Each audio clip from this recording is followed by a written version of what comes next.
Ang ato ang mensahe ni nga adlaw is Welcome back to Born to Praise TV channel. We are created to praise and worship God.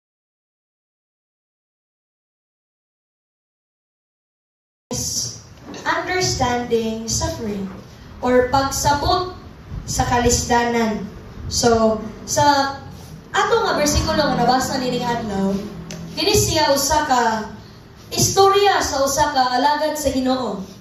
Usa ka propeta sa Dios sa panahon sa usa ka hari diin labihan gayud kadautan. Ug ang ngalan sa hari sa panahon ni propeta Elijah, tungod kay si Prophet Elijah maning ato ang tao nga nagsulti diri sa 1 Kings chapter 19 verse 4. Aning panahon na si King Ahab labihan gayud kadautan.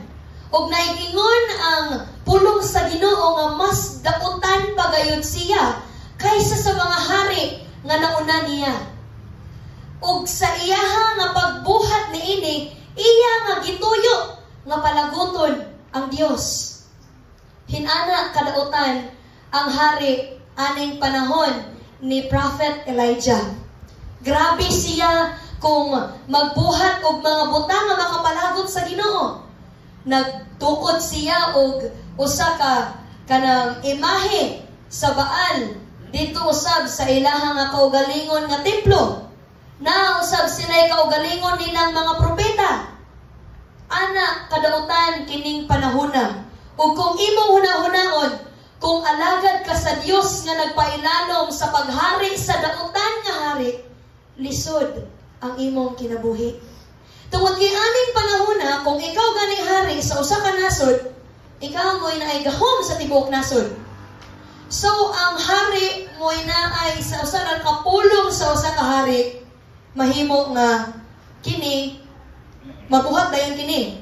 Kung maingon ang usa ka hari patyan ning tawhana, mapatay kining tawhana. Kung maingon ang usa ka hari nga gug-on tong nasura at tuon nato tugatutong panagubaton, tanang tawo kinahanglan og angay nga mutuman. So inana ang gahom sa hari aning mga panahona nga diin si Prophet Elijah nahimong alagad sa Dios. So usa ni nahitabo kini nga murag labihan kaayo nga kaguol sa kasing-kasing ni Prophet Elijah. Nabuntog niya ang mga mini nga propeta aning panahona. Tungod kay ang tanang katawhan sa Israel aning panahona, wala na muila sa Dios nga gamahanan. Ang mga katawhan nga gipili sa Ginoo aning panahona, ilang kasing-kasing wala na sa Dios. So ni ana nisulti si Prophet Elijah nga tan-awon nato kung kinsa ang tinuod nga Dios. Ang inyo bang Dios nga gialagaran o among Dios nga gialagaran? So iya nga gibuhat katong panahon nga gipaandam niya og halad ang pikas nga parte mao katong mga mini nga propeta og siya usab nga nagandam. O kung kinsa ang makapasilaog atong nga halad nga walay gamit nga kalayo, mao ang tinuod nga Dios. So to make the long story short, tablaw na og sampit ning mga mini nga propeta sa ilahang mini nga Dios nga gialagaran. Apan wala sila nahimo nga nagmadaugon. Ila na gani nga gisamad-samaran ng ilang mga kaugalingon. Kay para nila ang paghalad sa dugo, mahimo nga matawag nila ang ilaha nga Dios nga gagmay. Apan, wala mahitabo. Naabda na lamang silang kilong-kilong, wala gyud mo silaob ang halad. So, naabot ang turno ni Elijah. Nisugong pa siya nga bubuhi og tubig sa makatulo ang halaran. Ug gibubuan nilang tubig kung saan man mutong unang-una ni mga tao sa pagsiga ni nga wagi ni siga nga isampit na mo to sabot na guro ni gibubuan niya tubig katuluan pagod niya bugbog tubig. Pero sa pagkasa nga pagsampit ni Elijah sa Dios ug pinaagi siyang pagtuo ug tungod kay nahibalo ang Dios sa tinguha ni Elijah nga mao ang pagpaila sa ngalan sa Dios. Sa pagsampit ni Elijah sa ngalan sa Dios, nagpakanaog og kalayo ang Ginoo sa langit ug naug daw ang gihalad. Dili lamang ang gihalad, apan bisan ang kahoy ug ang bato. Imagine nimo ang bato na apil og kaog daw. Hinana kagamhanan ng Dios. And because of that, niana si Elijah, tungod kay kanang mga propetaha mini og dili tinuod, pamatya sila. So gipamatay kadtong mga propeta nga nagsimba sa Baal. Ug tungod kay kini nga balitaan nadungog kini sa dautan kaayo nga hari. Ug tungod kay naparisan man sab siyang asawa nga dautan pod, ni ana ang iyang asawa nga ginganlag Jezebel. Kung unsa ang imong gibuhat adtong mga propetaha, mauusab ang mahitabo diha kanimo. So, labihan ang kaguol o kahadlok nga nabati ni Elijah.